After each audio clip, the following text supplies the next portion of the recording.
तर आताची मोठी बातमी आपल्यापर्यंत येते ती म्हणजे एकनाथ शिंदेंच्या बंडाला मातोश्रीचा आशीर्वाद असल्याची माहिती आता समोर येते। अतिशय धक्कादायक अशा स्वरूपाची ब्रेकिंग न्यूज आहे। नक्कीच अत्यंत महत्त्वाची ब्रेकिंग न्यूज आलेली आहे। आदित्य ठाकरेंना उपमुख्यमंत्री केल्यास सेना भाजप सोबत जाईल अशी शक्यता आता वर्तवण्यात आलेली आहे। अत्यंत महत्त्वाची ब्रेकिंग न्यूज आपण पाहतोय।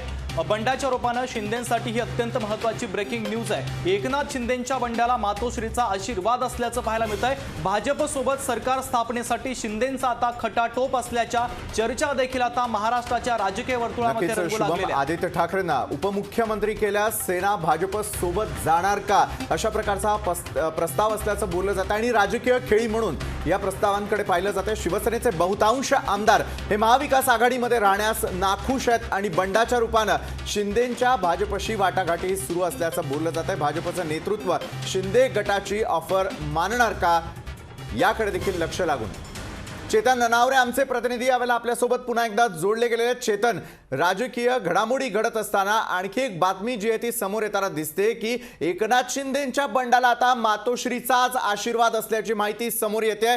काय नेमका हा दावा केला जातोय आणि त्यामुळे राजकीय खेळी खेळली जाते काही शिवसेना आणि भाजप मिळून?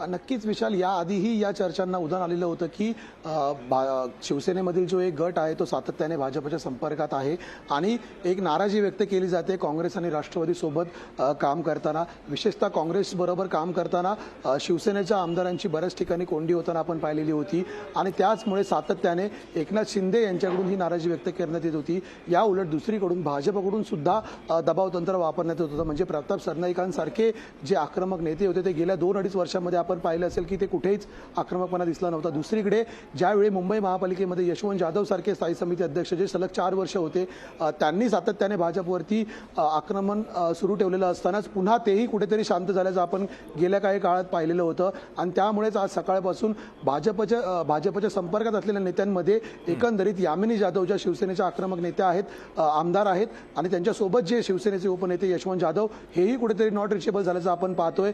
ज्यांची सलग 4 दिवस ईडीची चौकशी ईडी मार्फत चौकशी झालेली होती।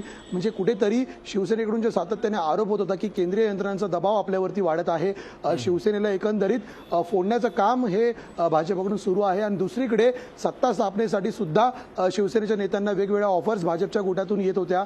म्हणजे एकीकडे दबाव तंत्राचा सामना करायचा, दुसरीकडे ऑफरही नाकारायच्या, अशा द्विधा मनस्थितीमध्ये कुठेतरी शिवसेनेचे आमदार आणि नेते दिसत होते आणि तेच तंत्र आता एकंदरीत मातोश्रीवरूनही अवलंबल्याचं आपण पाहू शकतो की काँग्रेसकडून आणि राष्ट्रवादीकडून सातत्याने जे एकंदरीत असमन्वय असेल किंवा असहकार्याची भूमिका असेल, संजय पवार यांचा पराभव असेल की पहिल्या पसंतीची मतं कुठेतरी फुटलेली होती, त्यावेळी थेट संजय राऊत यांनी जे महाविकास आघाडीमध्ये मात्र काँग्रेस आणि राष्ट्रवादीच्या संपर्कात असलेले इतर पक्ष आणि घटक पक्ष आणि अपक्ष होते त्यांच्यावरती थेट आरोप केली होती नावं घेऊन। त्यानंतर पुन्हा एकदा ज्या घडामोडी कालच्या निवडणुकीमध्ये घडल्या की खुद्द चंद्रकांत हंडोरे यांनाच पहिल्या पसंतीची म्हणावी तितकी मतं मिळाली नाही, त्यामुळे एकंदरीत शिवसेनेचा जो नाराज गट होता तो प्रत्यक्ष समोर आलेला होता। म्हणजे हक्काची मतं होती 64 आणि मिळाली 52, म्हणजे 12 आमदार त्याचवेळी कुठेतरी फुटल्याचं काल रात्री स्पष्ट झालेलं होतं। आपण ज्या प्रकारे चर्चा केली की पहिल्या पसंतीची भाजपाकडे फक्त 106 आमदार होते, या उलट 7 पक्ष त्यांच्या सोबत होते, म्हणजे 113 मतं होती। मात्र काल त्यांना पहिल्या पसंतीची 134 मतं मिळाली होती। एक मत बाद झाल्यानंतर 133 मतं त्यांची ग्राह्य पकडण्यात आली होती। म्हणजे त्याच वेळी कुठेतरी 21 जे आमदार होते महाविकास आघाडीतले ते संपर्कात आलेले होते आणि त्याच वेळी आपण एक भाकीत केलेलं होतं की 134चा आकडा जर असेल तर अवघ्या 11 आमदारांवरती सत्ता स्थापनेचा दावा भाजप करू शकतो। आपण देवेंद्र फडणवीस यांना तो प्रश्नही उपस्थित केला होता, मात्र त्यावेळी त्यांनी बगल दिलेली होती। काल आणखी एक घडामोड मी आपल्याला काही क्षणांसाठी थांबवतोय।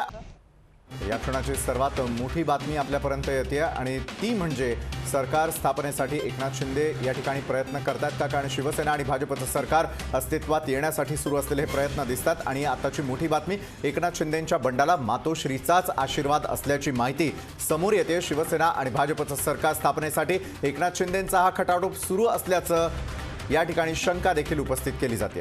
नक्कीच विशाल, खरं तर बंडखोरी ही शिवसेनेला नवी नाही आहे. त्यामध्ये जर एकनाथ शिंदेंचं जर बंड झालं तर शिवसेनेसाठी हा अत्यंत महत्त्वाचा आणि मोठा धक्का मानला जाईल आणि महाराष्ट्राच्या राजकारणामधील हा अत्यंत मोठा भूकंप देखील असेल. कारण शिवसेनेमध्ये यापूर्वी देखील बंड झालेले आहेत आणि त्यानंतर जर एकनाथ शिंदेंनी बंड केलं तर ते शिवसेनेच्या इतिहासातील सगळ्यात महत्त्वाचं आणि मोठं बंड असणार आहे. कारण एकनाथ शिंदेंकडे पाहण्याचा दृष्टिकोन एक कट्टर शिवसैनिक असा आहे आणि त्यांनी जर शिवसेनेच्याच विरोधात बंड केलं तर ती घडामोड महाराष्ट्राच्या राजकारणासाठी भूकंप देणारी ठरणार आहे. विशाल, नक्कीच यावेळेला जी आपण बघतोय एक्सक्लुझिव्ह अशी दृश्य, तर दुसरीकडे मात्र महत्त्वपूर्ण बातम्या. सगळ्यात आधी आपण लोकशाही न्यूज चॅनलच्या माध्यमातून पाहतोय. आदित्य ठाकरेंना उपमुख्यमंत्री केल्यास सेना भाजप सोबत जाणार का अशी शंका उपस्थित होती. शिवसेनेचे बहुतांश आमदार हे महाविकास आघाडीमध्ये राहण्यास नाखुश होते आणि बंडाच्या रूपानं शिंदेंच्या भाजपशी वाटाघाटी सुरू असल्याचं कळत आहे. भाजपचं नेतृत्व शिंदे गटाची ऑफर मानणार का हे देखील लवकरच स्पष्ट होईल.